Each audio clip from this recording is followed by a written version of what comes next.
২৪ নিউজে আপনাকে স্বাগত। দেখে নেওয়া যাক এখনকার সবথেকে বড় খবর। বাগনানে এক মহিলার গলায় ছুরি ঠেকিয়ে কয়েক লক্ষ টাকার সোনার গয়না ছিনতাই এর ঘটনায় তীব্র চাঞ্চল্য ছড়াল। দুষ্কৃতীদের বিরুদ্ধে অভিযোগ, গৃহকর্ত্রীর গলায় ছুরি ঠেকিয়ে কয়েক লক্ষ টাকার সোনার গয়না চুরির। চাঞ্চল্যকর ঘটনাটি ঘটেছে বাগনানের বাইনান এলাকায়। জানা গিয়েছে শুক্রবার গভীর রাতে দুই দুষ্কৃতী কোনোভাবে ঘরে ঢুকে পড়ে। তারা ছিল মুখ ঢাকা অবস্থায়। এরপর তারা গৃহকর্ত্রীর গলায় ছুরি ঠেকিয়ে আলমারি খুলতে বাধ্য করে।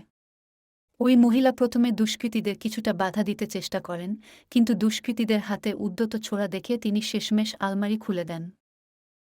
এরপর দুষ্কৃতীরা আলমারি থেকে সোনার গয়না ও নগদ নিয়ে সেখান থেকে চম্পট দেয়।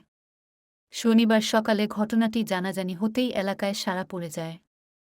এই খবর বাগনান থানায় পৌঁছলে ঘটনাস্থলে এসে পৌঁছয় বাগনান থানার পুলিশ। তদন্ত শুরু হয়েছে বলে জানিয়েছে বাগনান থানা।